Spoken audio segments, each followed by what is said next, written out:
tead, mis sel kevadel juhtus või? No.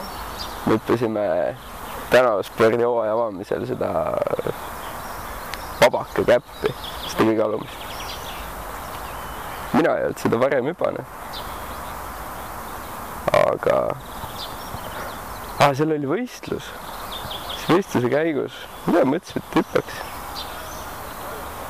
Olli tuli ära, see oli suht lebo. Jumalast hea tunne oli ka sees. Laud oli uus. Kõik nagu jumalast klappis kokku. Läksin mõtlesin, et proovin treed. Proovisin pärast tükk aega.